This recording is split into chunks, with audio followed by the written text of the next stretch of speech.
All right, welcome to episode 28 of Adventures in Inbetweening. Today we're going to be talking about keys, breakdowns, and tweens. Now you can see I've got two keys going on here with my dinosaur. So let's break down how I created those keys. Now you can see I've got this at about 20 times speed here. So that makes 20 minutes of drawing condensed down to 1 minute. So I took 20 minutes to do these two drawings, and you can see that every time I draw it I shift the head over a little bit. Always start a little bit off there. Spend a bit of time on the hands, working that out. Basic idea is I want to have my character start out like this, end up pointing over there. So the character isn't moving too much from that spot. Now my challenge is going to be making that animation interesting, so the character's not just going, Got to have some interesting breakdowns in between there. So this is why I'm starting with these two keys, and then we'll go into the breakdown. You see I didn't like that arm, erase the whole thing, do it again. Make that hand bigger. Still work on that arm.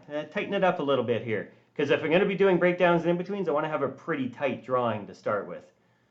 Yeah, that's pretty good for the rough, just finishing that up a bit, tightening it up, making that shoulder stronger, flipping between them. Yep, liking that. That feels good. Let's look at some reference. So this is Hare Grows in Manhattan, 1947. Look at the bulldog rounding the corner here, and look what happens to his back end. It comes in from above, trailing behind. Now what that's going to mean is that that's an interesting breakdown. We're not just going straight to where he's going. He's having something, some shape change come along the way, some more contrast.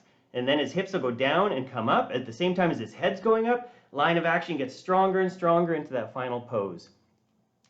Here's an example, Heaven Sent, 1956, Pepe Le Pew cartoon. Watch what happens with the shape change and the abruptness of timing here with the cat. Walking along daintily, here comes the dog. Dog is almost going to eat the cat, and then in one frame, the cat's going to move back a third of the screen. And we see if we can flip between these to see how much the cat moves in that one frame. Now the dog stops on a dime, and then the cat continues to freak out and is going to jump off the screen. This is interesting. Look how much the cat and the dog are overlapping. There's some nice smearing. Suggests to me that the cat and the dog were animated separately. If someone was drawing these together, they wouldn't probably do the silhouettes like that. All right, and here's Frisky Puppy. No barking, 1954, walking along, carrying that boot, barking, terrific animation. Let's just look at him getting up. Look at the angle change on this boot, showing the bottom of it, showing the top, it's great. Dog is tripping, coming around, look at the ears, look at the smears. Looking nice, looking good. Now, look at this one frame where the dog gets up. Look how fast the COG, the hips move up. And then immediately, after only one frame up, the hips are moving down, head continues moving up. Now the ears are still moving up as the head starts moving down. Ears are dragging. Really nice. It's not just going from one place to the other. It's doing lots of interesting things along the way. And look at Mark Anthony's arm here, different color because it's on a separate animation layer.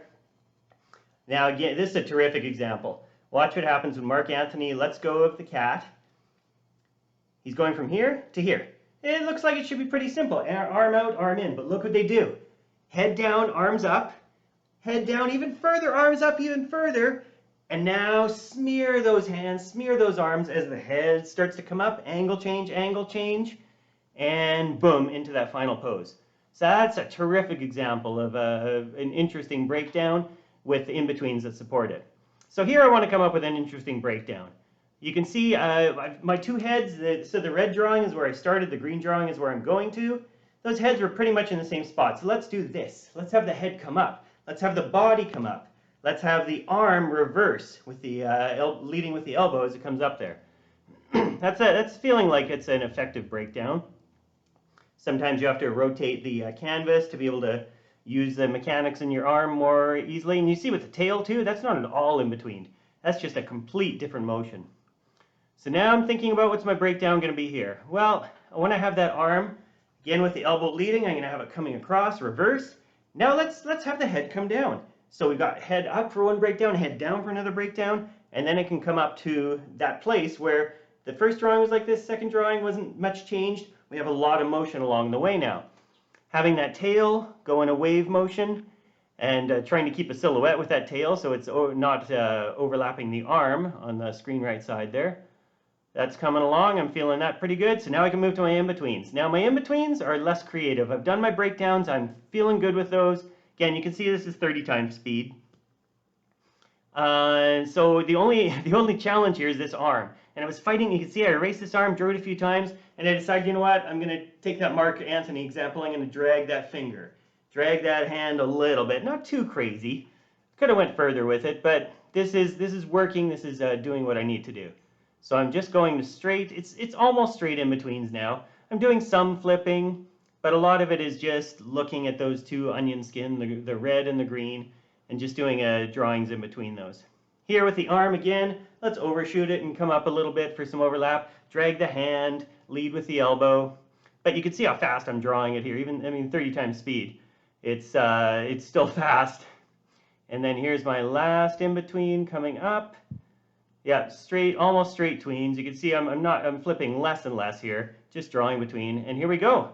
That's how it looks at 1 time speed. Yeah, feeling good. I like that. Lots of shape change there. So let's color it in. We could do this at 50 times speed. So this is 25 minutes of coloring in 30 seconds. Putting in the greens and the yellows. And now I'm going to go and put in some, oh yeah, let's get all the greens done here. Putting in the whites of the eyes, the whites of the teeth. Starting to put in some tones on the body. Putting in tones on the yellow parts there. On the stomach and the horns and the spine spikes. There's our first layer of tones, second layer of tones. Yeah, that's all feeling good. Flipping, flipping, flipping, and let's play it at 1 time speed. Yeah, I like it. That's got the shape change I'm looking for, and here's half speed. You can see the timeline below. Yeah, that's what I had in mind. And that's 100 minutes of drawing, condensed down to 5 minutes. Share, like, and subscribe. Thanks for watching. I'll see you next time.